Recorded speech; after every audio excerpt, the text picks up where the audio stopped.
তারপরে দেখা যায় পাপকে তারা খুব একটা পাপ মনে করে না, জেনা ওদের কাছে পাপ নয়, প্রিমিক্সিং ওদের কাছে কোনো পাপ নয়, ছেলে মেয়ের অবাধ মেলামেশা ওদের কাছে কোনো পাপ মনে হয় না, এটা স্বাভাবিক মনে হয়।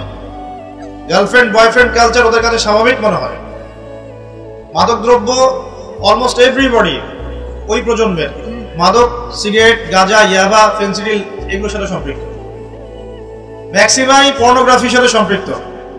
প্রকাশ্য গোপনে মোবাইলে, ইন্টারনেটে, বাসায়, ল্যাপটপে সবাই পর্ন দেখছে বসে বসে।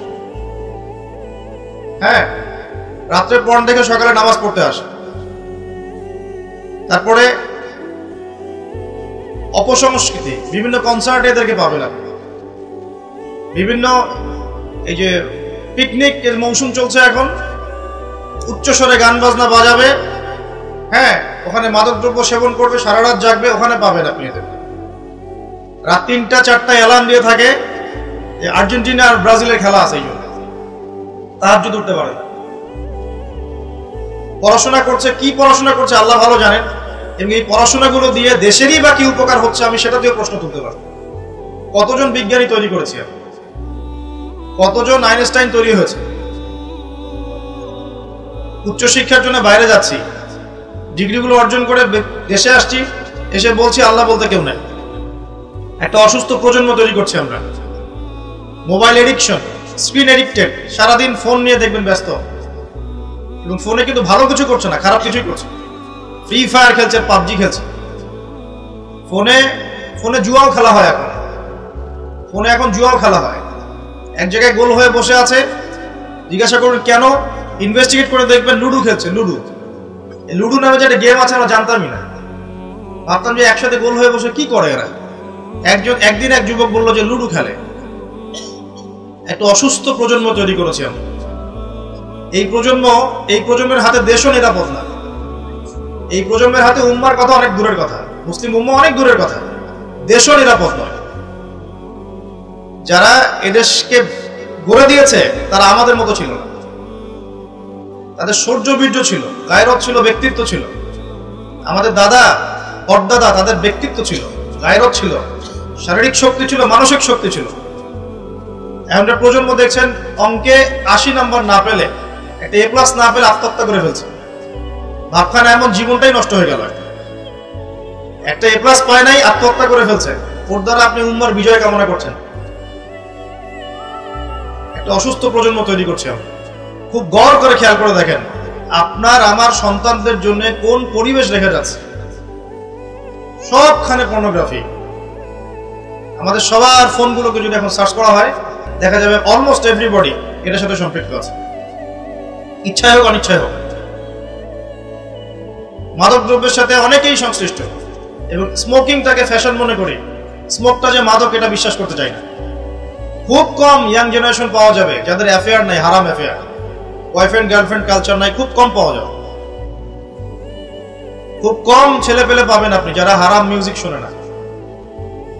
খুব কম ছেলে পেলে পাবেন যারা আপনাকে 10টা সূরা মুখস্থ বলতে পারবে। 10টা সূরা মাত্র, 10টা চ্যালেঞ্জ করলাম, 10টা সূরা মুখস্থ বলতে পারবে না। খুব কম। আপনি খুব কম ইয়াং জেনারেশন পাবেন যারা 5 ওয়াক্ত নামাজ পড়ে মসজিদে এসে। ইয়াং জেনারেশনে খুব কম ছেলে পেলে পাবেন যারা বিশুদ্ধ করে কোরআন তেলাওয়াত করতে পারে। অনেক সময় দেখা যায় আফসোস, অনেকে শায়েখ টাইটেল দিয়ে বসে থাকে, কোরআন তেলাওয়াত করতে জানেন। বিশ্বাস করছেন না? আমার সামনে বসায়, ওলামায়ে কেরামদের সামনে বসায় দিয়ে বিশুদ্ধ করে কোরআন তেলাওয়াত করা শিখতে হবে তাকে আরো 1 বছর বক্তব্যে গিয়ে। তারপরে পড়তে হবে আরবি ব্যাকরণ, তারপর আরবি বালাগাত, উসুল, তারপরে আকীদা, হাদিস, ইবারত, ফিকহ, উসুল হাদিস। এই সাবজেক্টগুলো কভার করার পরে ইফতা দিতে হবে, ইফতা, তারপর হবে মুফতি। এত পড়াশোনার এখন প্রয়োজন হয় না, সবাই ইন্টারনেট ছায়। এখন বিশুদ্ধ করে কোরআন তেলাওয়াত করতে পারছে না, স্টেজে উঠে বলছে অমুক মুফতিকে ডাকো, তমুক মুফতিকে ডাকো, বাসে বসবো। এই ফিতনাগুলো বন্ধ করতে হবে। কনস্ট্রাকটিভ পড়াশোনা দরকার। আমাদের যুব সমাজের কতজন ছেলে পেলে বিশুদ্ধ করে কোরআন তেলাওয়াত করতে পারে জরিপ করে দেখেন। যারা পারে তাদের পড়াগুলোকে ওস্তাদদের সামনে শোনান, দেখবেন কতগুলো ভুল বের করা যায়। শুধু কোরআন তেলাওয়াতের কথাই বললাম, আর সিলেবাস তো অনেক গভীর। আজকে থেকে 10 বছর আগে মনে করতাম অনেক জানি, 10 বছর পরে এসে দেখছি যে আসলে এমন এক সাগরে ডুব দিয়েছে আমি কিছুই জানি না। ইসলাম এত গভীর একটা সমুদ্র, ইসলামের জ্ঞান মনে হচ্ছে আমি 2% জ্ঞান অর্জন করতে পারিনি আজ পর্যন্ত। বিশ্বাস করেন, মন থেকে কথাটা বলেন, যত গভীরে যাবেন আপনি মনে হবে আপনি জাহেল। কি বলবো আপনাদেরকে, আমার তো বলার যোগ্যতাই নেই। আর এমন ব্যক্তি দেখছি ওয়াজ মাহফিলের মঞ্চগুলোতে এসে কসম আল্লাহ বিশুদ্ধ করে কোরআনের একটা আয়াতও তেলাওয়াত করতে পারে না, শায়েখ লাকব দিয়ে বসে আছে, বাহাসের জন্য মানুষকে ডাকছে। কোথায় ধর্ম চলে গেছে বাংলাদেশে? আর সাধারণ মানুষ তো সব বোঝে না। উলামায়ে কেরাম যারা আছেন তাদের কথা সবার কাছে পৌঁছাচ্ছে না। তো এই ইন্টারনেটটা সবসময় উপকার করে নাই, অনেক সময় অনেক ক্ষতিও করেছে। কিছু কিছু ভালো জিনিস পাচ্ছেন ইউটিউবে, ফেসবুকে, হয়তো এগুলো যথেষ্ট না, কিন্তু এর মধ্য দিয়ে আপনি অনেক খারাপ জিনিসও পেয়েছেন। এমন অনেক ফিতনা ছড়িয়ে গেছে যেগুলো আসলে শক্তভাবে প্রতিহত করা দরকার ছিল। কে করবে প্রতিহত? যাদের কাছে ক্ষমতা আছে তাদের উচিত এগুলো প্রতিহত করা। আল্লাহ তৌফিক দান করুন। দ্বীন ইসলাম হুমকির মুখে পড়ছে, একটা অসুস্থ প্রজন্ম তৈরি করে যাচ্ছি আমরা। আমাদের বাচ্চারা, এই যে মেয়ে বাচ্চাগুলো, সুবহানাল্লাহ, আমরা তো ঢাকার মানুষ, এখন পোশাক বলতে আর কোনো পোশাক নাই। পোশাক মানে ছেলে যা পরে মেয়েও তাই করছে। যে কাপড়গুলো বাসায় পরে থাকে ছেলেরা, ছেলে মানুষরা যে কাপড়গুলো বাসায় পরে থাকে সেই কাপড় পরে মেয়েরা বাইরে গিয়ে শপিং করছে। বাইরে বিশ্বাস করছেন না কথা? যে কাপড়গুলো আমরা বাসায় পরি, জিন্স, এই যে ভিতরের স্যান্ডো গেঞ্জি পরি না, যে গেঞ্জিটা আমাদের গায়ের সাথে লেগে থাকে, কি বলেন, স্যান্ডো গেঞ্জি বলেন না, এই টাইপের। আর এই শীতকালে আমরা যে একটা ইনার পরি নিচে, যেটা আমরা অনেক সময় খেলাধুলার ক্ষেত্রে ইউজ করে, ভিতরে পরে একটা ইনার বলে। তো এগুলো পরে বাইরে মেয়েরা চলছে। একটা ছেলে মানুষেরই তো লজ্জা লাগে এগুলো পরে ঘুরতে। আপনি কি আপনার খালি গা হয়ে বা স্যান্ডো গেঞ্জি পরে বাইরে পাবলিকলি আসতে লজ্জাবোধ করেন না একটু?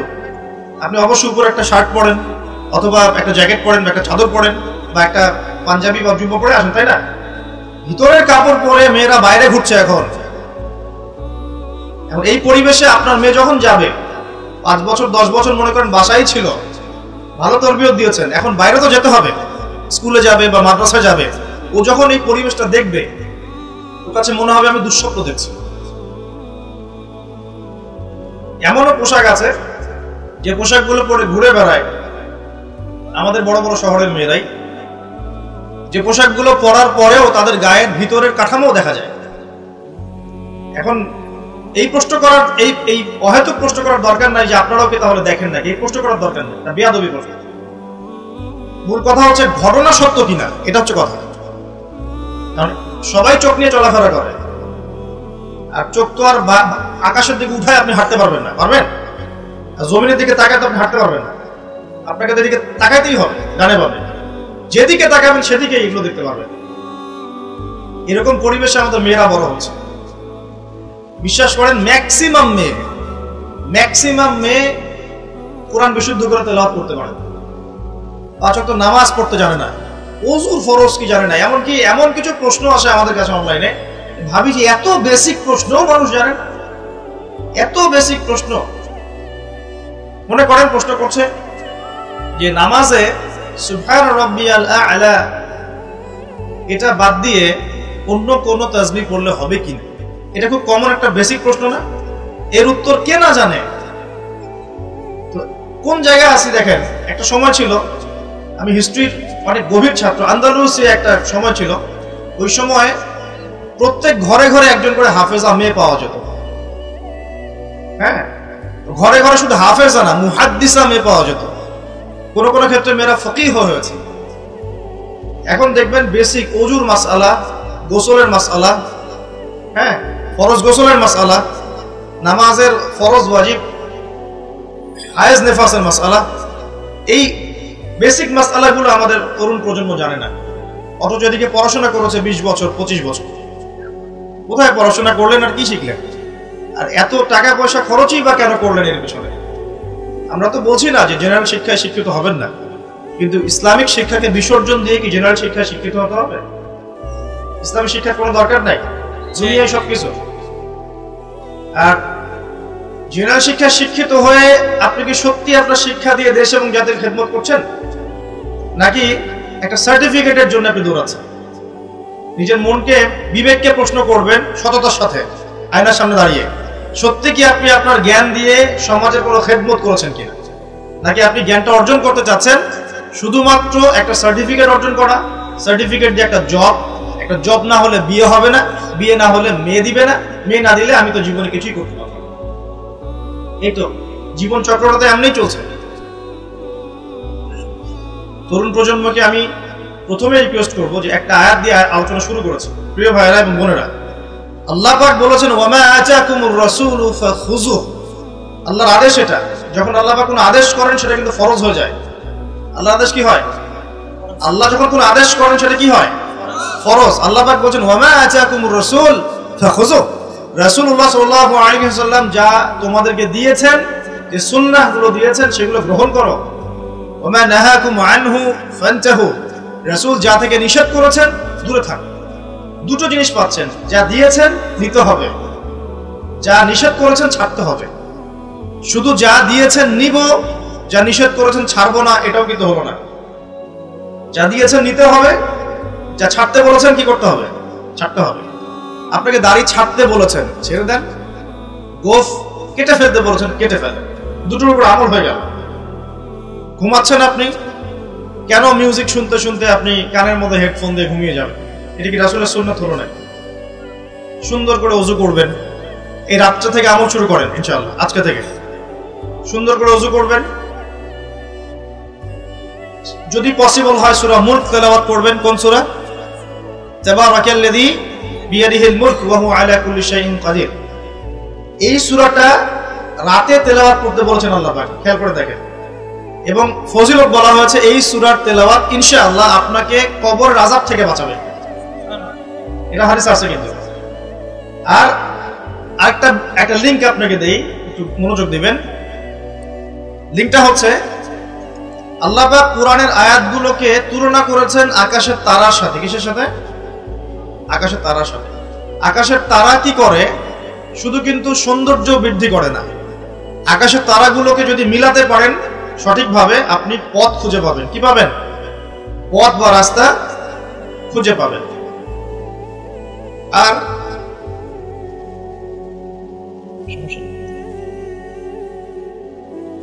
যদি আপনি কোরআনের আয়াতগুলোকে মিলাতে পারেন, আকাশের তারা মিলালে যেমন পথ খুঁজে পাবেন, ঠিক একইভাবে কোরআনের আয়াতগুলোকে যদি মিলাতে পারেন তাহলে আপনি হেদায়েত খুঁজে পাবেন ইনশাআল্লাহ।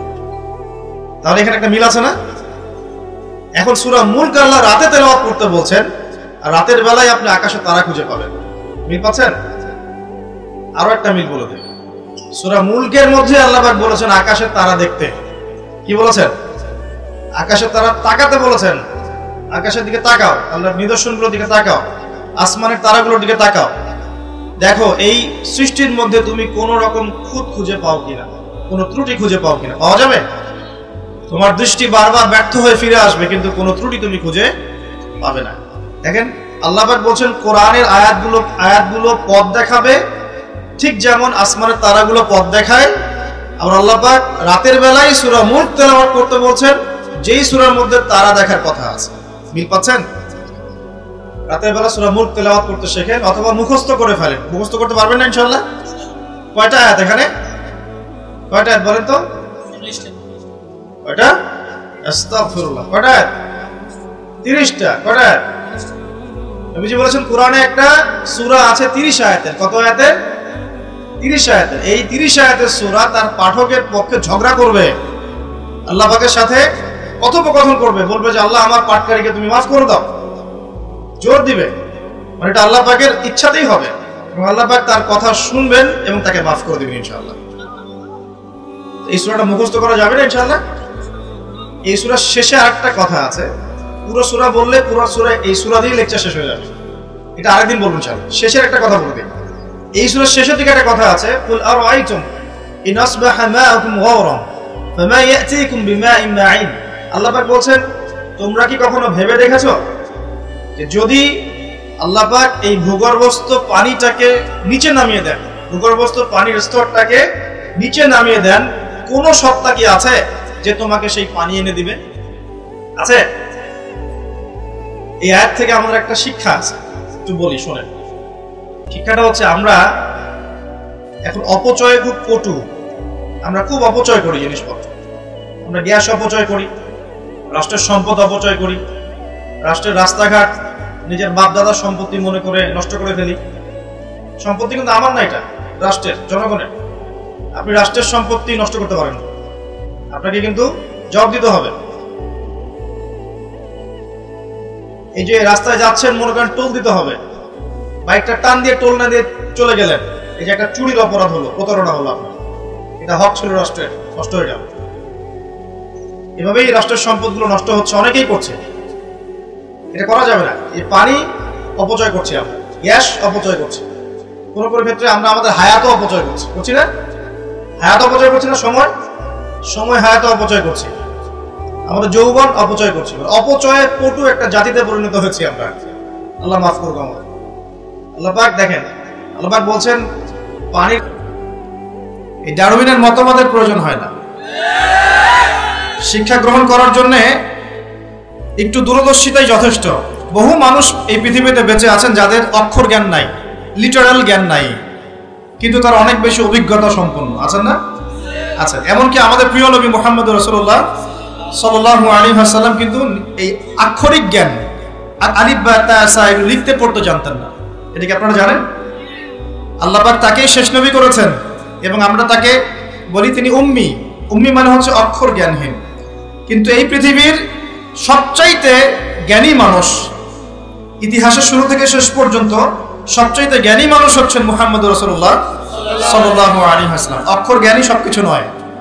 সিগনেচার করতে পারলেই এই আপনার একটা জাতি জ্ঞানী হয় না। সাক্ষরতার হার বাড়লেই একটা জাতি জ্ঞানী হয় না। একটা জাতি জ্ঞানী হয় তখন যখন তার ভিতরে আধ্যাত্মিক পরিবর্তন আসে, যখন তার ভিতরে মানবিক গুণগুলো ইনস্টল হয়, যখন সে মানবতার কল্যাণে কাজ করতে পারে, যখন সে খারাপ পথে যায় না, ন্যায়ের পথে থাকে, অন্যায়ের পথে যায় না, তখন সে ভালো হয়। অক্ষর জ্ঞান সবকিছু নয়। আর আমরা এখন পাশের হারটাকে বেশি ফোকাস করি। কত পার্সেন্ট পাশের হার, কত পার্সেন্ট শিক্ষিত, এটা বড় কথা নয়, কত পার্সেন্ট পাশের হার। পাশের হার সবকিছু নয়। একটা দেশ আছে এখনো পৃথিবীতে, নাম ভুটান। কি নাম? বলা হয় যে পৃথিবীর সবচেয়ে সুখী দেশগুলোর মধ্যে একটা হচ্ছে ভুটান। তারা কিরকম জানেন? কৃষিকাজ করে, হ্যাঁ কৃষিকাজ করে, দিন আনে দিন খায়, চাষাবাদ করে, ফসল ফলায়, যে ফসল খাওয়া দাওয়া করার পর যেটা বেঁচে যায় সেটা এক্সপোর্ট করে। কেউ কারোর সাথে হানাহানিতে যায় না। হ্যাঁ, ছোট ছোট ছোট পরিবার বিভক্ত, গোত্রীয়, সেখানে গোত্রীয় বিভাগ আছে, কিছু পলিটিশিয়ানরাও আছেন, কিন্তু কারোর সাথে কোনো হানাহানি কাটাকাটি এইসবে নাই তারা। পৃথিবীর সবচেয়ে সুখী দেশগুলোর তালিকায় ভুটানকে বলা হয় একটা দেশ। শিক্ষা নিলেন কাবিল কার কাছ থেকে? কাকের কাছ থেকে। এখানে একটা হাদিস মনে পড়ে যায়, শেয়ার করি। নবী সাল্লাল্লাহু আলাইহি ওয়াসাল্লাম বলেছেন, এই পৃথিবীতে প্রথম হত্যাকাণ্ড সংগঠিত করেছিল কাবিল। এজন্যই এই পৃথিবীতে যত মানুষকে অন্যায়ভাবে হত্যা করা হবে, বিনা কারণে অন্যায়ভাবে হত্যা করা হবে, এই সমস্ত খুনের যে পাপ, এই পাপের একটা অংশ কাবিলের আমল নামায় যুক্ত করা হবে। বলি নাউজুবিল্লাহ। সত্তায়ে জারিয়া যেমন আছে, আরেকটা টার্ম আছে, সেটা হলো গোনাহে জারিয়া।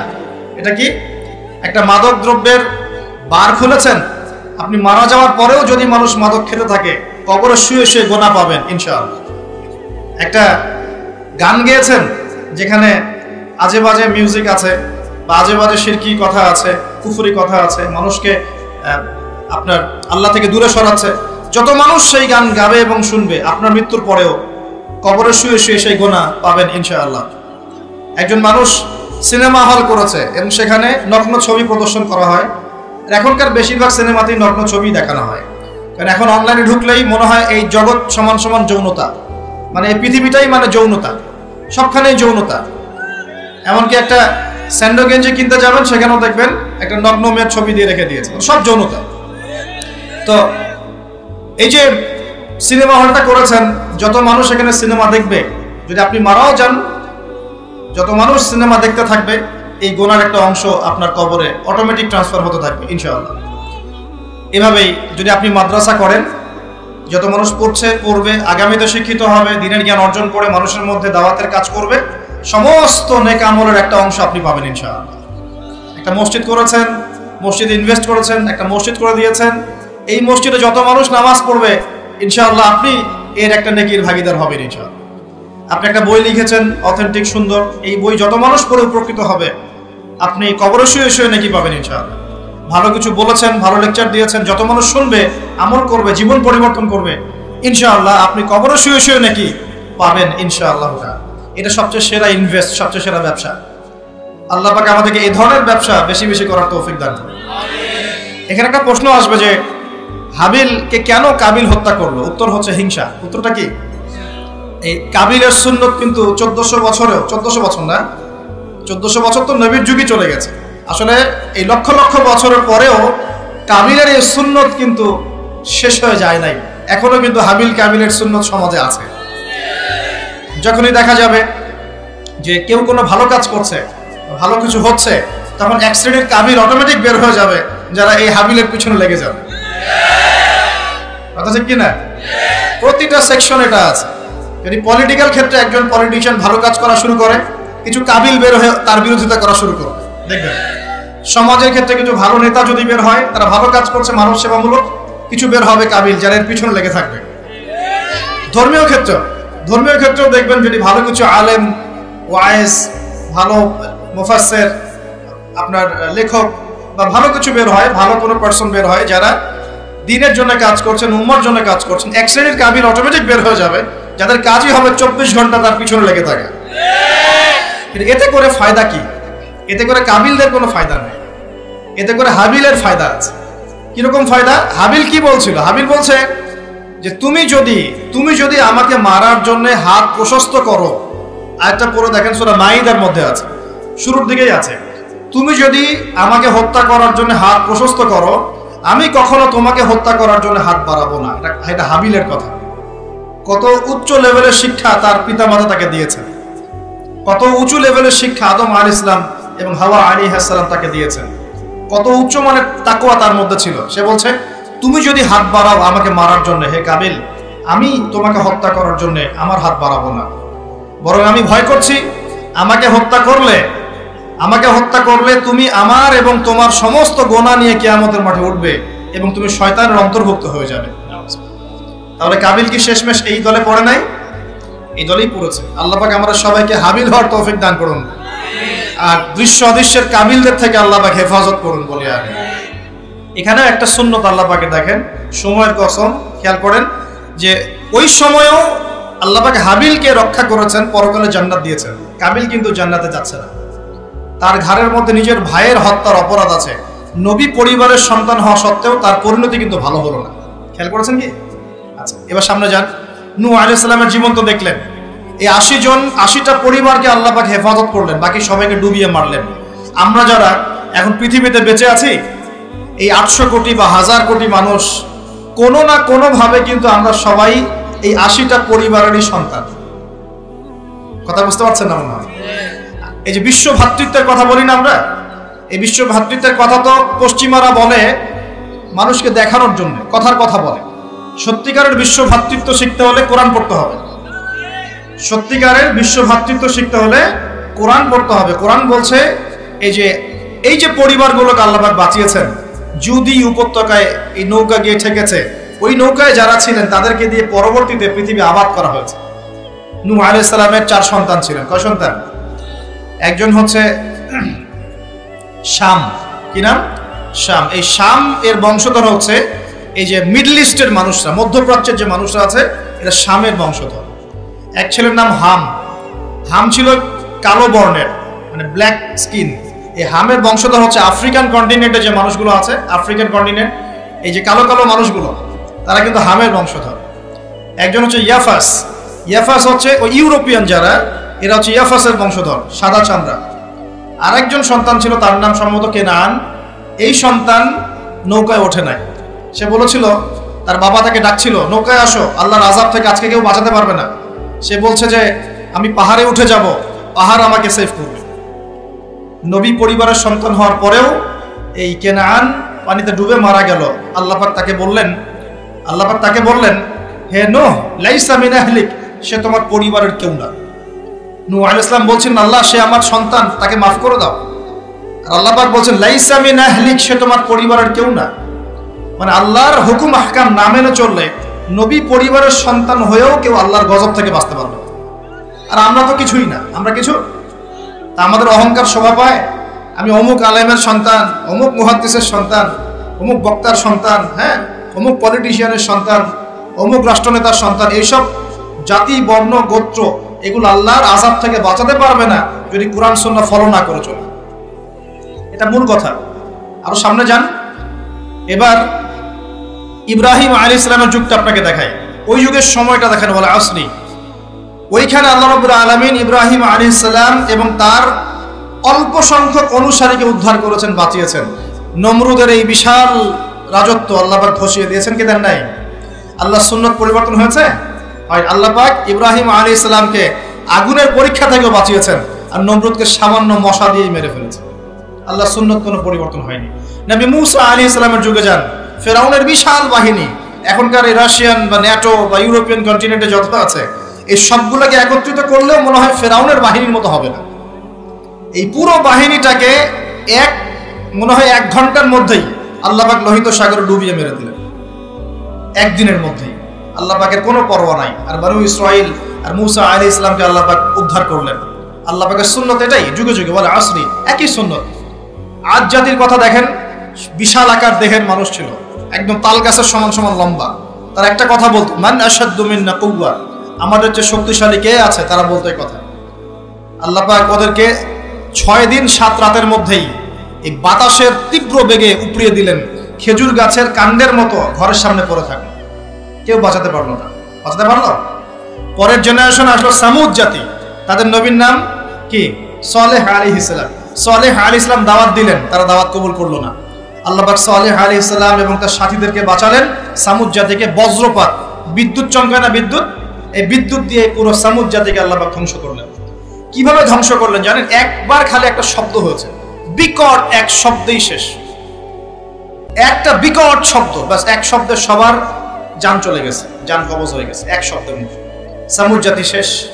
একটা জাতির নাম ছিল মাদিয়ান, কওমে মাদিয়ান। এই জাতির নবী ছিলেন শুআইব আলাইহিস সালাম। এই জাতির পাপ ছিল, তারা মাপে কম দিত। কি করতো? আজকে যারা ব্যবসা করে মাপে কম দেন, সতর্ক হয়ে যাবেন। একটা জাতির উপর দুর্ভিক্ষ নেমে আসে তখন, যখন ওই জাতি মাপে কম দেয়। আমাদের সমাজে প্রচুর ব্যবসায়ী আছেন যারা মাপে কম দেন, ভেজাল খাওয়ান, একদিনের খাবার আরেকদিন খাওয়ান, মিথ্যা কসম করে পণ্য বিক্রি করেন এবং মানুষকে বিষ খাওয়াতেও দ্বিধাবোধ করেন না, সামান্য কয়টা টাকার জন্য।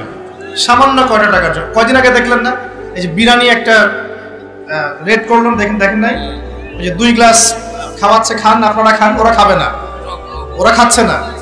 এরকম ব্যবসায়ীর সংখ্যা কি কম না বেশি? সবখানেই প্রতারণা। আমি এদিকে আসছি পরে ইনশাআল্লাহ। মানে শেষ জামানার সবচেয়ে বড় সমস্যাগুলোর মধ্যে একটা হচ্ছে বিশ্বাসহীনতা, প্রতারণা। এই জামানায় আমানত উঠে যাবে। কি উঠে যাবে? আমানত উঠে যাবে। আমানতদার ব্যক্তি খুঁজে পাওয়া যাবে না। নবীজি বলছেন ফসকার মতো মনে হবে, ফসকার মতো। গায়ে ফসকা পড়লে যেমন 2-1টা দাগ থেকে যায়, এরকম আমানতদার ব্যক্তি রেয়ার খুঁজে পাওয়া যাবে। মানুষ বলবে অমুক গ্রামে একটা আমানতদার ব্যক্তি আছে, এত রেয়ার হয়ে যাবে। সবখানে প্রতারণা। ঢাকার মতো শহরে যারা আমরা থাকি, মানুষের চোখে মুখে গেলে অবিশ্বাস, খালি অবিশ্বাস, কেউ কাউকে বিশ্বাস করতে পারে না। কেউ যদি একটা ভিক্ষুক যদি এসে গ্লাসের মধ্যে নক করে বলে যে আমাকে 2টা টাকা দেন, আমি ভাত খাইনি 3 দিন, বিশ্বাস করতে কষ্ট হয় যে সত্যি সত্যি নিচ্ছে না মিথ্যা মিথ্যা নিচ্ছে। এত অবিশ্বাস এখন। তারপরে ভিক্ষারও সিস্টেম, বলে যে আমাকে একটা কম্বল কিনে দেন, বড় আমি শাড়ি কিনবো, আমি লুঙ্গি কিনবো। সবার কাছে এই কথা বলে বলে সে টাকা উঠাচ্ছে। পরে গিয়ে দেখেন ওই টাকার একটা অংশ সে মাশাআল্লাহ নষ্ট করে ফেলছে, আর একটা অংশ দিয়ে কি করছে জানেন? শুনলে অবাক হয়ে যাবেন। একটা কোলের বাচ্চাকে নিয়ে ভিক্ষা করছে, কোলের বাচ্চা। এই কোলের বাচ্চাটা সে হায়ার করে আনছে একজনের কাছে, ভাড়া নিয়ে আসছে। সেটা তার বাচ্চা না, অন্য কারো বাচ্চা ভাড়া নিয়ে আসছে, এবং সেই বাচ্চাটাকে ঘুমের ওষুধ খাইয়ে দেয়। কি খাইয়ে দেয়? ঘুমের ওষুধ খাইয়ে দেয়। ফিডারের সাথে অন্য কিছুর সাথে ঘুমের ওষুধ খাইয়ে দেয়। বাচ্চা ঘুমায়, আর বাচ্চাকে ফেলে রেখে সে বলে যে বাচ্চা অসুস্থ, চিকিৎসার জন্য টাকা দেন, চিকিৎসার জন্য টাকা দেন। মানুষ টাকা দিয়ে যায়, কেউ দেয় কেউ দেয় না, দিয়ে যায়। এই যে একটা টাকা হয় সারাদিন শেষে, বাচ্চা ঘুমিয়ে আছে, বাচ্চা ঘুমের ওষুধ খাওয়া। তারপরে এই বাচ্চাটার ওসিলায় যে টাকাগুলো সে আর্ন করলো হারাম পথে, এর একটা অংশ সে এই বাচ্চার আসল পিতা মাতাকে দিবে, দিয়ে বাকি অংশ সে সিন্ডিকেট করে খেয়ে ফেলবে। এটাও হয় ঢাকা শহরে।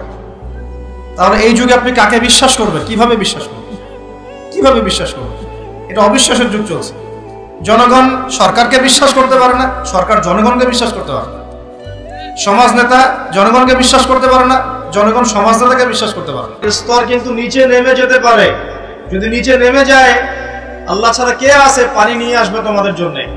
এই পানি অপচয় করতে করতে করতে করতে এখন পানির স্তর নিচে নেমে গেছে অলরেডি।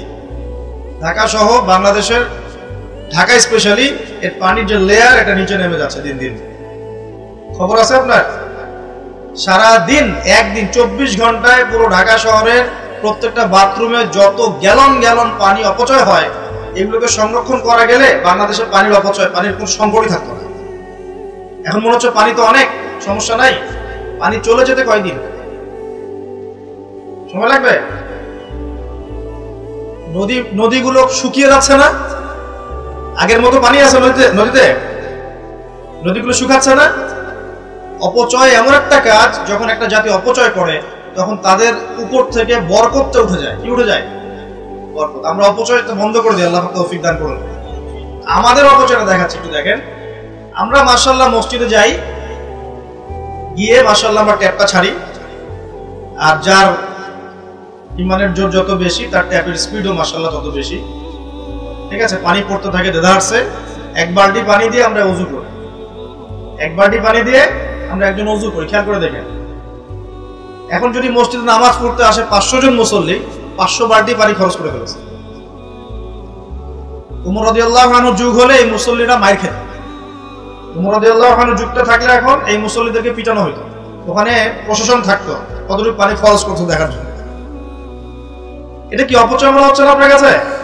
এক বালতি পানি দিয়ে রাসূল সাল্লাল্লাহু আলাইহি ওয়াসাল্লাম এক বালতিরও কম পানিতে গোসল করতেন। সহিহ বুখারী পড়ে দেখেন, নবী সাল্লাল্লাহু আলাইহি ওয়াসাল্লাম এক বালতিরও কম পানি দিয়ে গোসল করতেন। আর আমরা ওযুই করি এক বালতি পানি লাগে, আধা বালতি পানি লাগে।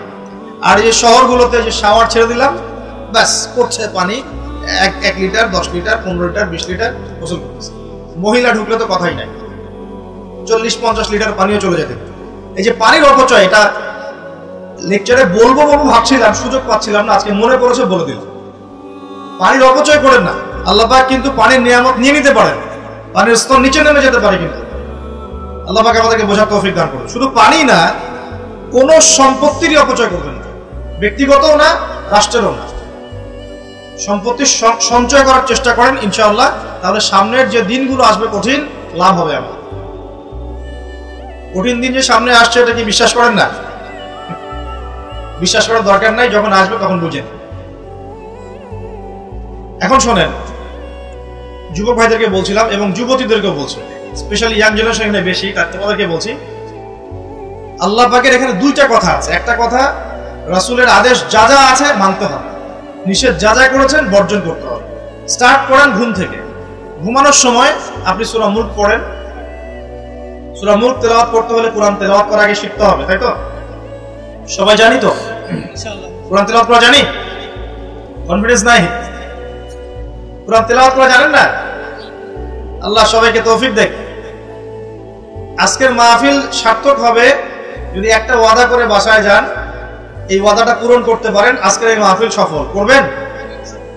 আগামী মার্চ মাসের মনে হয় 20 থেকে 20-25 তারিখের দিক থেকে সম্ভবত রমজান শুরু হবে।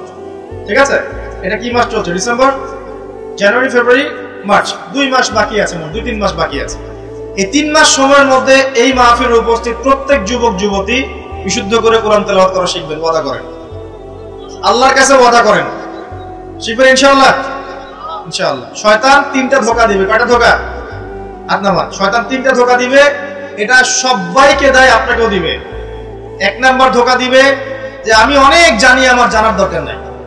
কত শিখছি কোরআন তেলাওয়াত, বক্তব্যে পড়েছি, নুরানি পদ্ধতি পড়েছি, বৈজ্ঞানিক পদ্ধতি পড়েছি, হুজুরের কাছে পড়েছি, হ্যাঁ, তারাবির নামাজের আগে পরে পড়েছি, রমজানে পড়েছি, আমার জানার দরকার নেই, আমি অনেক জানি। এটা শয়তানের একটা ধোঁকা। ভালো করে পড়াশোনা করলে বুঝবেন যে আপনি কিছুই জানেন না এখনো। দ্বিতীয় ধোঁকা হচ্ছে আপনাকে শয়তান ধোঁকা দিবে, আমার অনেক বয়স হয়ে গেছে, আমি আর পারবো না। এই ধোঁকা দেয় নাই ভাই? আমার অনেক বয়স হয়ে গেছে, আমি আর পারবো না, আমার জিহ্বায় আসে না। জিহ্বায় না আসলেও পড়তে হবে, তাহলে আপনি ডাবল নেকি পাবেন ইনশাআল্লাহ। জিহ্বায় না আসলেও যারা পড়ে হাদিসে আসছে, মানে আটকে যায়, তারপরেও বহু আলাইহি শাক্কুন, এটা তার উপর কঠিন হয়, তারপরেও সে চেষ্টা করে, ফালাহু আজরান, তার জন্য ডাবল পুরস্কার, ডাবল নেকি হবে ইনশাআল্লাহ। আরেকটা শয়তান ধোঁকা দিবে, এটা তোমাদেরকে দিবে, ইয়াংদেরকে, সেটা হলো অনেক সময় পড়ে আছে, এত তাড়াহুড়ার কিছু নাই, পরে শিখে নিব। এই ধোঁকা দেয় নাই? এই ধোঁকা দিয়ে দিই তো বয়স হয়ে গেল 25-30, এখনো 30টা কোরআনের আয়াত তুমি বলতে পারছো না। 30টা কোরআনের আয়াত তুমি জানো না, এটা তো ওই ধোঁকারই ফসল। তোমার আব্বা আম্মাকে আগে ধোঁকা দিয়েছে শয়তান, বাচ্চাটাকে আগে বড় করি, স্কুল কলেজ বিশ্ববিদ্যালয়টা শেষ হোক, তারপরে দেখা যাবে। ওই করতে করতে ছেলের বয়স হয়ে গেছে 25-30, এখনো ওযুর মাসআলা জানে না, নামাজের মাসআলাগুলো জানে না, ফরজ ওয়াজিব সুন্নত মুস্তাহাব বোঝে না, আর ইসলামের গভীর জ্ঞান তো অনেক দূরের কথা। কোরআন হাদিস আকীদা উসুল ফিকহ এগুলো অনেক পড়ে না। এখন সে দিন শেখার জন্য একটাই মাধ্যম সামনে পায়, Facebook YouTube, Facebook YouTube, that's all. Facebook YouTube মানে কি? ঢুকবে, দেখবে অমুক যা বললো তমুকের বিরুদ্ধে, আর তমুক যা বললো অমুকের বিরুদ্ধে, এই দেখ। এখানে শেখার তো তেমন কিছু নাই, আপনি তো এখানে সমালোচনা শিখবেন খালি। এখানে শিখবেন কিভাবে ওয়াজ মাহফিলে উঠে কাউকে তুচ্ছ তাচ্ছিল্য করতে হবে। আপনি শিখছেন এখানে কিভাবে একজন আরেকজনকে গালি দিচ্ছে, কিভাবে একদল আরেক দলকে গালি দিচ্ছে, কিভাবে এ তার বিরুদ্ধে বলছে, ও তার বিরুদ্ধে, এগুলো তো শিখছেন আপনি। তাহলে সঠিক শিক্ষা পাবেন কোথায়? এখানে ঈমান রিচার্জ করবেন, সঠিক শিক্ষাটা পাবেন কোথায়? আপনাকে তো আলেম ওলামার কাছে সোহবতে যেতে হবে তো, এবং সিলেবাস ভিত্তিক পড়াশোনা করতে হবে তো। তাহলে শুধু এই ইন্টারনেটে ঢুকলে আপনি বিভ্রান্ত হয়ে যাবেন। ইন্টারনেট একটা ফিতনার জায়গা এখন, এটাকে মাধ্যম বানাতে পারেন আপনি, আপনি সহযোগী মাধ্যম বানাতে পারেন, কিন্তু একমাত্র মাধ্যম বানালেই সমস্যা আছে, আপনি শেষ, তখন সমস্যা হয়ে যাবে আপনার। এই কথাগুলো আমাদের বাস্তব জীবনের উপলব্ধি থেকে বলছি, ইনশাআল্লাহ আপনার জীবনে ফায়দা দিবে ইনশাআল্লাহ। প্রিয় যুবক ভাইরা, এই 3টা ধোঁকা থেকে বেঁচে থাকবেন। রাত্রেবেলা কি তেলাওয়াত করবেন তাহলে? কোন সূরা? সূরা মুলক। আচ্ছা, ফজিলত কি কি ফজিলত? ইনশাআল্লাহ আপনাকে আল্লাহ রাব্বুল আলামিন এই সূরা তেলাওয়াতের বরকতে, এর ওসিলা ইনশাআল্লাহ কবরের আযাব থেকে বাঁচাবেন ইনশাআল্লাহ। কবরের আযাব সত্য না মিথ্যা? চোখে দেখা যায়? কোন পরীক্ষাগারে প্রমাণ করা যায়? তাহলে পশ্চিমারা যে বলে পরীক্ষা নিরীক্ষা পর্যবেক্ষণ ছাড়া কোনো জ্ঞান নেওয়া যাবে না, তাহলে কি হবে? এই যে শিক্ষা ব্যবস্থা দাঁড়িয়ে আছে এখনকার এই দর্শনের উপরে, পরীক্ষা নিরীক্ষা পর্যবেক্ষণ চাক্ষুষ না দেখা পর্যন্ত কিছু বিশ্বাস করি। যদি বিশ্বাস করেন তখন আপনাকে বলবে ধর্মান্ধ হইবে। কি বলবে? কথা বোঝেন না আমার? হ্যাঁ, ওদের ফিলোসফি অফ এডুকেশন, মানে আমরা বলি এটাকে এপিস্টিমোলজি, আমাদের ফিলোসফিতে বলতে এপিস্টিমোলজি মানে জ্ঞান তত্ত্ব। এই শব্দের অর্থ হচ্ছে কি? জ্ঞান তত্ত্ব। ওদের জ্ঞান তত্ত্ব হচ্ছে যে যেটা ভিজুয়াল না, আমরা যা দেখি না, এবং যেটা স্পর্শ করা যায় না, ইন্দ্রিয় দিয়ে উপলব্ধি করা যায় না, স্পর্শ করে বোঝা যায় না, গন্ধ নিয়ে বোঝা যায় না, তারপরে কঠিন তরল না বায়বীয় পরীক্ষা করা যায় না, পরীক্ষা নিরীক্ষা পর্যবেক্ষণের মাধ্যমে সিদ্ধান্তে আসা যায় না, এটাকে জ্ঞান বলে না। এটাকে এই সিঁড়িগুলো উত্তরানো যায় তখন সেটা জ্ঞান, ওদের দর্শনের। তাহলে এখন কবর আযাবটাকে আপনি কি করবেন? এখন কবর আযাব নাই, তাহলে এখন তো আপনাকে আল্লাহ পাকের কথায় বিশ্বাস করতে হচ্ছে না, গায়েবে বিশ্বাস করতে হচ্ছে। তাহলে এখন আপনি যখন গায়েবে বিশ্বাস করতে যাবেন, ওরাই আপনাকে তোকমা দিয়ে দিবে তো ধর্মান্ধ, এবং ওয়ার্ল্ড আপনাকে আক্রমণ করবে তখন। যেমন মুসলিমদেরকে এখন আক্রমণ করছে না এগুলো দিয়ে, এগুলো এমনি এমনি আসে না, এটা পরিকল্পিত। আপনার ভিত্তিটাকে নড়িয়ে দিবে। তাই তো আসলেই তো আল্লাহকে তো দেখি না, ফেরেশতা তো দেখি না, জিন জাতিকে তো দেখি নাই, আত্মা তো দেখি না, কবর আযাব তো দেখি না, কেন বিশ্বাস করবো তখন? এই জন্য দেখবেন একটা প্রজন্ম তৈরি হয়েছে এখন, ওরা বলে যে আমি তো আল্লাহ কোরআন এগুলো তো খুব একটা বিশ্বাস করি না, আমি তো দেখি না। নাউযুবিল্লাহ। আছে না আমার লোকজন আশপাশে? আপনার এদের সংখ্যা বাড়ছে না কমছে? দিন দিন বাড়ছে। তো আপনার কাছে মনে হচ্ছে যে এদের সংখ্যা হয়তো বেশি না, কিন্তু দিন দিন বাড়ছে। একটা তথ্য দিয়ে যে আপনাদেরকে শুনেন, বিগত 100 বছরে, কত বছরে? বিগত 100 বছরে বিশ্বের 3টা দর্শন খুব চলেছে। কয়টা দর্শন? 3টা। একটা হচ্ছে এলিমিনেশন, ওরা বলে কি এলিমিনেশন, মানে কনসেপ্ট অফ গড মানে আল্লাহর বিশ্বাসটাকে সরিয়ে দেয়া, এটাকে এলিমিনেট করা। দেখবেন পশ্চিমারা সহ এই উন্নত সভ্যতা, সো কল্ড উন্নত সভ্যতা নিয়ে কিন্তু আল্লাহ বিশ্বাস করে না। তারা নাস্তিকতার আদর্শ ছড়িয়ে দিচ্ছে, কিন্তু তারা বিজ্ঞানে বিশ্বাস করে, আল্লাহ বিশ্বাস করে না। কিন্তু বিজ্ঞান যদি বলে কবরের আযাব বলে কিছু আছে, ওরা বিশ্বাস করবে, অবশ্যই বিশ্বাস করবে। কিন্তু আল্লাহ যদি বলেন কবরের শাস্তি আছে, তারা বিশ্বাস করবে। আমার কথা বুঝতে পারছি? আচ্ছা, এটা একটা। 2 নম্বর হচ্ছে ম্যাটেরিয়ালিজম মানে বস্তুবাদিতা।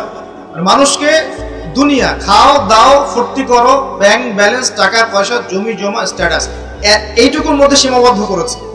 চিন্তাগুলোকে এর মধ্যে সীমাবদ্ধ করেছে। পরকাল, পরকালের জীবন, ওইখানে জবাবদিহিতা, আল্লাহর সামনে দাঁড়ানো, এগুলো বাতিল, এগুলো পড়ে। মানুষকে দুনিয়ার দিকে ফোকাস করেছে। দেখেন না এখন ফ্লাইওভারে দাঁড়াবেন, দেখবেন মানুষ ছুটছে, সারাদিন ছুটছে। কিসের পিছনে? পরকাল, দুনিয়ার পিছনে। অল্প কিছু মানুষ আছে যারা একটু ধর্মান্ধ টাইপের নাকি, তারা ছোট ধর্মের দিকে। আরেকটা আছে 3 নাম্বার, এটা হলো চ্যালেঞ্জ এগেইনস্ট রিলিজিয়ন, মানে ধর্মের বিরুদ্ধে চ্যালেঞ্জ উত্থাপন করা। যে ধর্মের এটা কেন, ধর্মের ওইটা কেন, হ্যাঁ মুসলিমদের মধ্যে পর্দা কেন, চুরি করলে চোরের হাত কেন কাটতে হবে, বর্বর একটা বিষয়। তারপরে ইসলামে বহু বিবাহ কেন, ঠিক আছে, তারপরে বিয়ের এক্সাক্ট কোনো বয়স নাই কেন, মানে এই যে কনসেপ্ট থ্রো করছে না, এগুলো চ্যালেঞ্জ, রিলিজিয়নকে চ্যালেঞ্জ করা, এই দর্শনটা ছড়িয়ে দেওয়া হয়েছে বিগত 100 বছর। এই তথ্যটা আপনাকে জানিয়ে দিলাম, ইনশাআল্লাহ আপনাদের স্টাডির ক্ষেত্রে কাজে দিবে। প্রিয় ভাইয়েরা, পরিবেশটা নষ্ট করবেন না, যাদের কোনো হাজত আছে পিছন দিক দিয়ে চলে যান। আজকে রাত্রে ঘুমানো থেকে শুরু করে দেন রাসূলুল্লাহ সাল্লাল্লাহু আলাইহি ওয়াসাল্লামের সুন্নাহর উপর আমল করা। পারা যাবে ইনশাআল্লাহ। প্রথমে সূরা মুলক, তারপরে আপনি পড়বেন সূরা ফালাক, নাস, ইখলাস, 3 বার, মোট 9 বার। এবং প্রত্যেক 3 বার শেষ হলে আপনি 2 হাতকে একত্রিত করে ফু দিয়ে নিজের মাথা থেকে নিয়ে যতদূর পর্যন্ত পারেন মাসাহ করবেন। ইনশাআল্লাহ রাত্রেবেলা আপনাকে কোনো দৃশ্য অদৃশ্যের প্রতি স্পর্শ করবে। ঘুমের মধ্যে অনেক সমস্যা হয় না অনেকের, যে বলে বোবা ধরে, দুঃস্বপ্ন দেখেন, হ্যাঁ ভয় পান, আছে না এগুলো সমস্যা? এই সব সমস্যার সমাধান কি মেডিকেল সায়েন্স করতে পারে? যাবেন একটা অ্যান্টি ডিপ্রেশন ওষুধ দিয়ে দিবে, অথবা একটা ঘুমের ওষুধ দিয়ে দিবে, ঘুমান। কিন্তু সব সমস্যার সমাধান কে করতে পারে? আল্লাহ পাক করেন ইনশাআল্লাহ। এগুলো নিঃসন্দেহে কোনো না কোনো ভিত্তি এবং পিছনের একটা ব্যাখ্যা আছে, যেটা হয়তো আমাদের নাও জানা থাকতে পারে, হতে পারে না? সব জ্ঞান কি আমাদের আছে? সব জ্ঞান যে আমাদের নাই, একটা এক্সাম্পল দিই, জাস্ট একটা এক্সাম্পল দিই। আমাদের শরীরে কি আত্মা আছে? আছে না নাই? আত্মাকে কি কেউ দেখেছে কিনা? এটাকে কেউ টাচ করেছে কিনা? তা আত্মা কঠিন, তরল না বায়বীয় কোনো জ্ঞান কারো আছে কিনা? এখন একজন মানুষ মৃত, একজন মানুষ জীবিত, উভয়ের মাঝখানে পার্থক্যটাই তো হচ্ছে আত্মা। একজন মানুষ মৃত, তার মধ্যে আত্মাটা নাই, আর যে মানুষটা জীবিত তার মধ্যে কি আছে? রূহ বা আত্মা আছে। আল্লাহ পাক এই সম্পর্কে কি বলছেন? আল্লাহ বলছেন সূরা বনী ইসরাঈলে, ইয়াসআলুনাকা আনির রূহ, হে নবী তারা তোমাকে রূহ বা আত্মা সম্পর্কে জিজ্ঞেস করে। কুলি রূহু মিন আমরি রাব্বি, তুমি বলে দাও হে নবী রূহ হচ্ছে তোমার রবের একটা আদেশ মাত্র। কি একটা আদেশ? আদেশে এসেছে, আদেশে চলে যাবে, কোনো কারণ লাগে নাকি? আমরা কারণ ব্যাখ্যা করতে চাই, এটাকে বলে কার্যকারণ তত্ত্ব। প্রত্যেকটা কাজের পিছনে একটা কারণ ব্যাখ্যা করি, এটা কেন হলো এই কারণে, এটা কেন হলো এই কারণে, এটাকে বলে কার্যকারণ তত্ত্ব। আল্লাহ পাকের হুকুমে মানুষ যে মারা যাচ্ছে, এর পিছনে কোনো কারণ লাগে নাকি? এই একটা মানুষ হাঁটছে ডেড, আর আমরা বলে দিলাম হৃদযন্ত্রের ক্রিয়া বন্ধ হয়ে মারা গেছে, এই তো, এই কথা তো। ক্রিয়াটা বন্ধ হলো কিভাবে? ভালোই তো ছিল, হঠাৎ করে কি হলো? কার হুকুমে হলো? এটা কোনো হুকুমদাতা নাই, এই কনসেপ্টটাই তো বিশ্বাস করছে না। রূহ বলে কিছু একটা আছে না, এই রূহের কি ব্যাখ্যা আমি করতে পারবো? এই জ্ঞান কি আমার আছে? আল্লাহ বলেন ওয়া মা উতিতু মিনাল ইলমি ইল্লা কালিলা, এই বিষয়ে তোমাদেরকে খুবই কম জ্ঞান দেওয়া হয়েছে, জ্ঞানই দেওয়া হয়নি। জ্ঞান কে দেয়? নাকি সব জ্ঞান আমরা অ্যাচিভ করি? জ্ঞানতাত্ত্বিক দর্শন শোনেন, কিছু মানুষ বলেছে সুদীর্ঘকাল ধরে মানুষ বুদ্ধি থেকে জ্ঞান পায়। কি থেকে পায়? বুদ্ধি থেকে। আবার কিছু মানুষ বলেছে মানুষ অভিজ্ঞতা থেকে জ্ঞান পায়। কি থেকে? অভিজ্ঞতা হয়েছে, জ্ঞান পেয়েছে, আগে জানতেন না এখন জানছেন। এখানে বিষয়টা কি? এর চূড়ান্ত বক্তব্যটা কি? চূড়ান্ত বক্তব্য দিয়েছে ইসলাম। ইসলাম বলছে ওয়াকুলিল হাক্কু মির রাব্বিকুম, হক বা সত্য রবের পক্ষ থেকে আসে। সূরা বাকারায় আছে ওয়াআল্লামা আদামাল আসমাআ কুল্লাহা, আল্লাহ পাক আদম আলাইহিস সালামকে সমস্ত নাম শিক্ষা দিয়েছেন। সূরা আলাকায় আছে আল্লামাল ইনসান মা লাম ইয়ালাম, মানুষকে সেই জ্ঞান শিক্ষা দিয়েছেন যা মানুষ জানতো না। জ্ঞানকে শিক্ষা দিয়েছেন, জ্ঞানকে শিক্ষা দিয়েছেন। তাহলে জ্ঞান কার পক্ষ থেকে আসে? একজন ইমাম সাহেবকে মুসল্লি বিশ্বাস করতে পারে না, মুসল্লিকে ইমাম সাহেব বিশ্বাস করতে পারে। কোন কোন ক্ষেত্রে একটা ওয়াজ মাহফিল হচ্ছে, ওয়াজ মাহফিলের আয়োজক কমিটিকে বক্তা বিশ্বাস করতে পারে না, বক্তাকে ওয়াজ মাহফিলের কমিটি বিশ্বাস করতে পারে। এমনও হচ্ছে, ওয়াজ করে চলে গেছে, এমনও হয়েছে যে খামের ভিতরে সব পাত্তি, কিছুই নাই। তো এরকমও যে হইতে পারে সেটা তো কল্পনা ছিল না। আসেন হুজুর দেখা যাবে, আসার পরে আর দেখার নাম নাই। কোন কোন মাহফিল হচ্ছে এমন, মাহফিল সে নেমে গাড়িতে ওঠার পর মাহফিল কমিটির ফোন নাই, বন্ধ, কিভাবে বাসায় যাবো কোনো ফিকির নাই। তো প্রত্যেকটা ক্ষেত্রে প্রতারণা, প্রতিটা সেক্টরে, উপর থেকে নিচ সব জায়গায় প্রতারণা। এই যুগে আপনি আবার একটা মেয়েকে ভালোবাসতে চাচ্ছেন, ভাবছেন যে সে আপনার বিশ্বাস রক্ষা করবে, এখানেও প্রতারণা। দাঁড়ান আমি কন্টেন্ট হারিয়ে ফেলবো। ছেলেকে বাবা বিশ্বাস করতে পারছে না, বাবাকে ছেলে বিশ্বাস করতে পারছে না। দেখেন সন্তানের জন্য, সম্পত্তির জন্য ছেলে বাবাকে হত্যাও করেছে এই যুগে ঘটনা। সম্পত্তির জন্য ছেলে মাকে হত্যা করেছে। আমি উত্তরবঙ্গের একটা ঘটনা জানি, মাকে জবাই করে দিয়েছে সন্তান সম্পত্তির জন্য। স্বামী স্ত্রীকে বিশ্বাস করতে পারে না, স্ত্রীকে স্বামী বিশ্বাস করতে পারে। হ্যাঁ, তো এই জামানার সবচেয়ে বড় সমস্যা হচ্ছে এই জামানা থেকে বিশ্বাস উঠে গেছে, কেউ কাউকে বিশ্বাস করতে পারে না। খেয়াল করে দেখবেন, ইভেন বাজারে যাচ্ছেন, বাজারে গেলে কেনাকাটা করছেন, একটা অবিশ্বাস সবার চোখে মুখে, না জানে ও আমাকে ঠকায় দেয় কিনা। কেউ যদি ভালো মতো এসে এক কাপ চাও অফার করে, ভাই আসেন চা খাই এক কাপ, বিশ্বাস করতে কষ্ট হবে, না জানি চায়ের সাথে হবে কি খাওয়ায় দেয়। সব ক্ষেত্রে, প্রতিটা ক্ষেত্রে একই অবস্থা।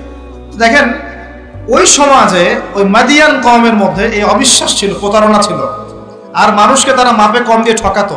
যে সুন্নত এখন চলছে, এখনো সে কোরআন আল্লাহ পাক কেন নাজিল করছেন, কেন এত ইতিহাস বলছেন? কারণ শেষ জামানার এই উম্মতে মুহাম্মাদি সাল্লাল্লাহু আলাইহি ওয়াসাল্লামের মধ্যে এই সমস্ত সমস্যাগুলো আবার নতুন করে দেখা দিবে। এই কারণেই তো আল্লাহ পাক আমাদেরকে জানাচ্ছেন আগে এটা হয়েছে, আগে এটা হয়েছে, আগে এটা হয়েছে, সতর্ক থাক। কেন কোরআনে বারবার মূসা আর ফেরাউনের কথা আসছে? 136 বার আছে নবী মূসা আলাইহিস সালামের কথা ফেরাউনের সাথে। এতবার কেন, যেখানে আমাদের নবীজির নাম মাত্র 4 বার? কেন এতবার? কারণ শেষ জামানায় উম্মতে মুহাম্মাদের সময়ে মূসা এবং ফেরাউনের সময় যা যা হয়েছিল এগুলোর পুনরাবৃত্তি হবে আবার।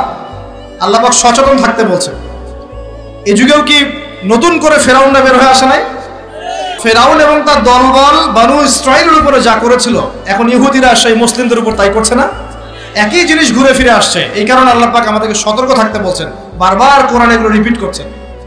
ইতিহাস কেন ব্যাখ্যা করছেন আল্লাহ পাক?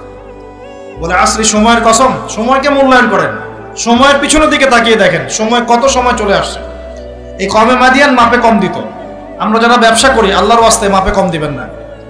একজন সৎ ব্যবসায়ী, আমি দুটো হাদিস শোনাই, আমি তাদেরকে ভালোবেসেই বলছি, ব্যবসায়ীদেরকে আমি ভালোবাসি, কারণ তার অন্ততপক্ষে সুদের মধ্যে যাচ্ছেন না। এখন ব্যবসা করে আপনি যদি হালাল ধরে রাখতে না পারেন তাহলে ব্যবসাটা বৃথা হচ্ছে। আল্লাহ পাক বলেছেন আহাল্লাহুল বাই'a ওয়া হাররামা রিবা, আল্লাহ পাক ব্যবসাকে হালাল করেছেন, সুদকে হারাম করেছেন। আপনি সুদ খাচ্ছেন না, ব্যবসা করছেন, আলহামদুলিল্লাহ। কিন্তু যদি আপনি মাপে কম দেন, মিথ্যা কসম করে পণ্য বিক্রি করেন, সিন্ডিকেট করেন, মাল ইচ্ছা করে মজুদ করে পরে দাম বাড়িয়ে দেন, এই যে 2 নম্বরে যদি করেন, আমানতের খেয়ানত করেন, তাহলে আপনাদের এই পাপের কারণে পুরো জাতির উপর দুর্ভিক্ষ নেমে আসবে, এটা হাদিস। আর যদি আপনি সৎ ব্যবসায়ী হতে পারেন, নবী সাল্লাল্লাহু আলাইহি ওয়াসাল্লাম বলেছেন নবীদের সাথে, শহীদদের সাথে আপনার হাসর হবে ইনশাআল্লাহ। একজন সৎ ব্যবসায়ী নবীগণ শহীদগণের সাথে ইনশাআল্লাহ তাআলা কিয়ামতের মাঠে হাসর করবে ইনশাআল্লাহ। আমরা কি এটা চাই না? আর এক শ্রেণীর মানুষকে আমি ভালোবাসি, তারা হচ্ছেন পলিটিশিয়ান। কেন ভালোবাসি? কারণ তারা অ্যাটলিস্ট কাপুরুষতার পরিচয় না দিয়ে নিজের কাঁধে দায়িত্ব নিয়ে সমাজ সংস্কার করার চেষ্টা করছে। আমাদের সমাজে 2 ধরনের মানুষ আছে। এক, যারা খালি সমালোচনা করতে পারে, ভালো মন্দ কমেন্ট করতে পারে। আর এক শ্রেণীর মানুষ চ্যালেঞ্জ গ্রহণ করতে পারে যে আমি চ্যালেঞ্জ নিয়ে এটাকে পরিবর্তন করব। এই দুই শ্রেণীর মানুষ পাবেন আপনি। এক, কোনো কাজের না, সারাদিন কমেন্ট করতে পারে, এটা ভালো না, এটা ভালো, এটা খারাপ, এটা এই, এটা সেই, এটা করতে হবে, ওইটা, মানে এদেরকে আমি নাম দিয়েছি করতে হবে গ্রুপ অফ ইন্ডাস্ট্রিজ। মানে করতে হবে, এটা করতে হবে, ওইটা করতে হবে, এটা করা উচিত, ওইটা করা উচিত। খুবই বুদ্ধিদীপ্ত মানুষেরা, কিন্তু কাপুরুষ। কারণ নিজেরা চ্যালেঞ্জ গ্রহণ করে এটা বিপদ ফেস করে সামনে যেতে পারে। আলেমদের ভুল ধরছেন, আপনি নিজে আলেম হচ্ছেন না কেন? আলেমদের অনেকের ভুল ধরছে, তো আপনি পড়াশোনা করে আলেম কেন হচ্ছেন না? সমাজ পরিচালনাকারীদের ভুল ধরছেন, সমালোচনা করছেন, তো আপনি সমাজ চালাচ্ছেন না কেন? রিস্ক নিচ্ছেন না কেন? দাঁড়ান, আসেন এখানে। আপনি পলিটিশিয়ানদের সমালোচনা করছেন, তাহলে আপনি পলিটিশিয়ান কেন হচ্ছেন না? আপনি ইকোনমিক সেকশনের মানুষদের সমালোচনা করছেন, আপনি কেন দায়িত্ব নিচ্ছেন না? কেন যোগ্যতা অর্জন করে, ঝুঁকি নিয়ে, চ্যালেঞ্জ গ্রহণ করে সমাজ পরিবর্তন করার রিস্ক নিচ্ছেন না কেন? তাহলে দুই শ্রেণীর মানুষ পাওয়া যায়। কিছু মানুষ শুধু কথাই বলতে পারে, আর কিছু মানুষ কাজ করে দেখায়। তো অ্যাটলিস্ট তারা কাজ করে দেখানোর জন্যে বা মানুষের ভালো করার স্বার্থে তারা একটা দায়িত্ব কাঁধে নিয়েছেন। হয়তো দায়িত্বের যে ইসলামাইজেশন বা ইসলামিক দায়িত্ববোধ, এটা তাদেরকে হয়তো বোঝানো যাচ্ছে না, এটা সমস্যা। কিন্তু যদি এই দায়িত্বটাকে ইসলামাইজড করে পালন করা যায়, সমাজের কল্যাণ না কল্যাণ। একজন দায়িত্বশীল ব্যক্তি তিনি যদি কোরআন সুন্নাহর মানদণ্ডে বিচার ফয়সালা করা শুরু করেন, সমাজে কি কল্যাণ হবে না অকল্যাণ হবে? তাহলে আমাদের দায়িত্ব তার কাছে দাওয়াত পেশ করা যে কোরআন এবং সুন্নাহর মধ্যে এগুলো আছে, এগুলো মানবতার কল্যাণে, আল্লাহর ওয়াস্তে আপনি এগুলো ইমপ্লিমেন্ট করেন, ইনশাআল্লাহ তাআলা সমাজের কল্যাণ। এটা আমাদের দায়িত্ব, শেষ। বাকিটা তার উপরে। তো এখন ভালোবেসেই বলি, একটা হাদিস আছে, 7 শ্রেণীর মানুষকে আল্লাহ রাব্বুল আলামিন তার আরশের ছায়ায় ছায়া দিবেন। হাদিসটা শুনেছেন তো? 7 শ্রেণীর মানুষকে আল্লাহ পাক তার নিজের আরশের ছায়ায় ছায়া দিবেন, মানে তারা জান্নাতে যাবে ইনশাআল্লাহ। এই 7 শ্রেণীর প্রথম শ্রেণী হচ্ছে ন্যায়পরায়ণ শাসক। ন্যায়পরায়ণ শাসক, যাদেরকে আল্লাহ পাক শাসন ক্ষমতা দিয়েছেন, তারা যদি সমাজে ন্যায় বিচার প্রতিষ্ঠা করে, ইনশাআল্লাহ তারা আরশের ছায়া ছায়া পাবে। অতএব সব জায়গা থেকেই দিনের খেদমতে কাজ করার সুযোগ আছে কি নাই? আল্লাহ পাক আমাদের সবাইকে দিনের জন্য কাজ করার তৌফিক দান করুন। যে যেখানে আছি সেখান থেকে কাজ করার তৌফিক দান করুন। প্রিয় ভাইরা, এভাবে ইতিহাস বলতে থাকলে রাত 1টা বাজবে। শর্ট করছি, ঈসা আলাইহিস সালামের যুগে আসেন, ওখানে একই সুন্নত দেখবেন। অল্প মানুষ ইসলাম কবুল করেছে, আল্লাহ পাক তাদেরকে বাঁচিয়েছেন। বেশিরভাগ করে নাই, তাদেরকে আল্লাহ পাক ধ্বংস করে দিয়েছেন। নবী মুহাম্মদ সাল্লাল্লাহু আলাইহি ওয়াসাল্লামের যুগে আসেন, আবু জাহেল, আবু লাহাব, উতবা, শাইবা, এদেরকে আল্লাহ পাক কিন্তু ধ্বংস করে দিয়েছেন। আর নবী সাল্লাল্লাহু আলাইহি ওয়াসাল্লাম তার সাহাবীদেরকে আল্লাহ পাক সম্মানিত করেছেন। ওয়াল আসরি, সময়ের কসম, আল্লাহ পাক দেখাচ্ছেন আমাদেরকে প্রত্যেক যুগে যুগেই। খেয়াল করেন, প্রত্যেক যুগে যুগে ইতিহাসের শুরু থেকে শেষ পর্যন্ত যারাই আল্লাহ পাকের বিধানগুলো মেনে চলবে, তার নবীর আদর্শ মেনে চলবে এবং আল্লাহর বিরুদ্ধাচরণ করবে না, ইনশাআল্লাহ আল্লাহ পাক দুনিয়াতেও সফল করবেন, পরকালেও জান্নাত দিবেন ইনশাআল্লাহ।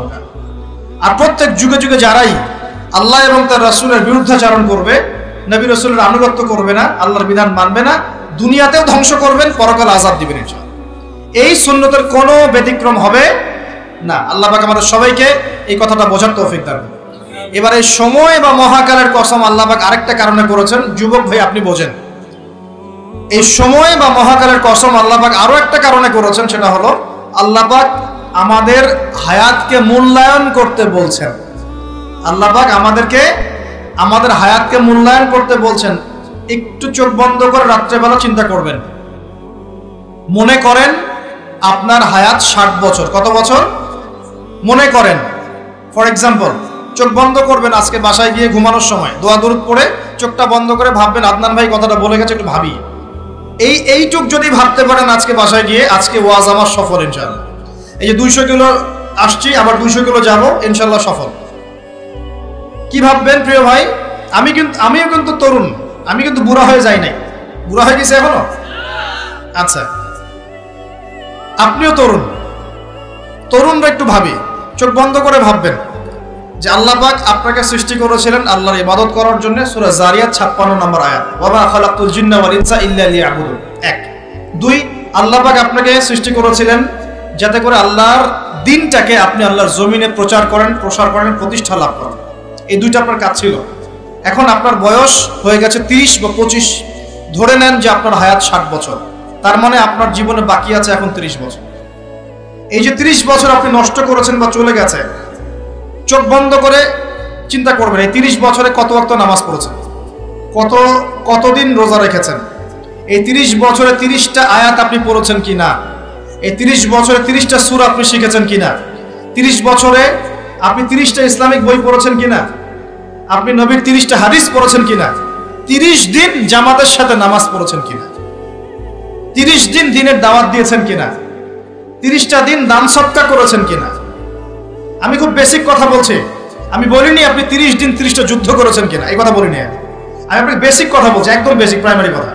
আপনি 30 দিন নামাজ পড়েছেন কিনা, 30টা রোজা ঠিক মতো রাখছেন কিনা, আপনি কি 30 বার মেয়েকে দেখে চোখ নামাতে পেরেছেন কিনা, আপনি কি 30টা সূরা শিখেছেন কিনা, 30 বার আপনি কি রাসূলের জীবনী পড়েছেন কিনা, তার হাদিস পড়েছেন কিনা, আপনি কি নবী সাল্লাল্লাহু আলাইহি ওয়াসাল্লামের স্ত্রীদের নাম জানেন কিনা, তার জীবনী জানেন কিনা, আকীদা কি জিনিস আপনি জানেন কিনা, 30টা মাসলা মাসাইল আপনি বোঝেন কিনা। আপনি চিন্তা করবেন আজকে, এই একটা চিন্তা আপনার জীবনটাকে বদলে ফেলবে ইনশাআল্লাহ। এই একটা চিন্তাই যথেষ্ট আপনার জীবনকে বদলে ফেলার জন্য। এই চিন্তাটা আরেকভাবে করবেন, এটা ভাবার পরে আপনি চোখটা খুলবেন, চোখটা খুলে সাদা কাগজ নিয়ে বসবেন, উঠে বসবেন, বসে আপনি লিখবেন। এই যুবক ভাই শোনেন, বসে আপনি লিখবেন। কি লিখবেন? আপনি লিখবেন এই 30 বছরে আপনি কতগুলো গুনাহ করেছেন, মনে পড়ে কি কি। হয়তোবা, আমি দোয়া করি যেন এমনটা না হয়, তবে হয়তোবা আপনি খুঁজে পাবেন এই 30 বছরে আপনি বেনামাজি ছিলেন, হয়তোবা। দাঁড়ান, 2, আপনি হয়তো দেখবেন আপনি অনেক দিন রমজান রোজা রাখেন নাই। আপনি দেখবেন হয়তো আপনি দান সদকা তো করেন নাই, রিকশাওয়ালাকে থাপ্পড়ও দিয়েছেন। আপনি হয়তো দেখবেন যে হলে সিট বুকিং এর জন্য হকি স্টিক নিয়ে মারামারি করেছেন। আপনি হয়তো দেখবেন যে 30 বছরে 30টা মেয়ের সাথে সম্পর্ক করা শেষ। আপনি হয়তো দেখবেন যে আপনি অলরেডি পতিতলায় ভিজিট করে চলে আসছেন। আপনি 30 দিন, এই 30 বছরে 30 বার কমপক্ষে এই মাদকের আসরে বসেছিলেন, এবং 30 বছরের বহু সময় আপনি অনলাইনে নষ্ট করেছেন, পর্নোগ্রাফি দেখে নষ্ট করেছেন, গোপনে পাপ করেছেন, হ্যাঁ, আর অনেক কিছুই করেছেন। আপনি হয়তো এটা খুঁজে পাবেন। মিথ্যা বলেছেন, প্রতারণা করেছেন, মাপে কম দিয়েছেন, অন্যের উপর অত্যাচার করেছেন। আপনি আপনার যৌবনকে কাজে লাগিয়ে, এই শক্তিটাকে কাজে লাগিয়ে আপনি ইসলামের বিরুদ্ধাচরণ করেছেন, হয়তো এটাও পাবেন। এই একটা চিন্তা যদি করতে পারেন, এখন আপনার সামনে এখন রাস্তা দুটা। আপনার বাকি বয়স আছে এখন 30 বছর, ওয়াল আসরি, সময়ের কসম। আপনার সময়, আপনার জীবনের সময়টাকে মূল্যায়ন করতে হবে। সময়ের কসম, হয় যদি আমার 30 বছর বাকি থাকে, এখন এই বাকি যে আছে কি না আমিও জানি না, কেউ জানে? অনিশ্চিত পরীক্ষার হল, কেউ জানে না খাতা কখন কেড়ে নেওয়া হবে। আর এটা কারাগারের জীবন, মানে কারাগারে বসে কেউ নিজের মন গড়া পদ্ধতিতে চলতে পারে না, যেরকম রুটিন সেরকম চলতে হয়। কারাগারের জীবনে বসেই আপনি সুদ খাচ্ছেন, কারাগারে বসেই ঘুষ খাচ্ছেন, কারাগারে বসেই জেনা করছেন, কারাগারে বসেই বেনামাজি থাকছেন, কারাগারে বসেই হোয়াটসঅ্যাপে মেসেঞ্জারে মেয়েদের সাথে প্রেম করছেন, কারাগারে বসে। এটা কারাগারের জীবন। কারাগারের জীবন যদি বাকি থাকে আর 20-30 বছর, আপনার সামনে এখন রাস্তা 3টা। 1, আপনি কি গতানুগতিক যেভাবে চলেছেন সেভাবেই শেষ করবেন জীবনটা? যদি শেষ করে দেন, তাহলে পৃথিবীর ইতিহাস থেকে আপনার নাম একদিন মুছে যাবে। আপনি একাই কবরে শুয়ে থাকবেন, আপনার আত্মা ইল্লিনে না গিয়ে সিজ্জিনে চলে যাবে। পৃথিবীর কোনো মানুষ আপনাকে মনে রাখবে না, আপনি একাই আযাব ভোগ করতে থাকবেন, কেউ আপনাকে বাঁচাতে আসবে না। শেষ। এবং এই আযাব একবার শুরু হলে কোনোদিনও শেষ হবে না, কোনোদিনও না, কবরেও, হাসরেও, বারজাখেও, এবং আপনার জাহান্নামে। এটা একটা অপশন। 2 নম্বর অপশন, আপনি নিজেকে সংশোধন করলেন, সংশোধন করে গতানুগতিক মুসলিম হলেন। গতানুগতিক মুসলিম কেমন? হ্যাঁ, তওবা করেছি, এখন আমি মাশাআল্লাহ 5 ওয়াক্ত নামাজ টুকটাক পড়ার চেষ্টা করি, আমি মিথ্যা কথা বলি না, আমি হালাল খাওয়ার চেষ্টা করি, হ্যাঁ, আমি পার্ট টাইম কিছু দাওয়াতি কাজ করি, এবং আমি আমার পরিবার নিয়ে সুখে শান্তিতে বসবাস করার চেষ্টা করছি। আমি কোনো ঝুঁকির মধ্যে যাই না, ঝুঁকিতে যাই না। মানে আমি সৎ কাজেও আদেশ করি, কিন্তু ঝুঁকিতে যাই না। মানে কোনো কিছু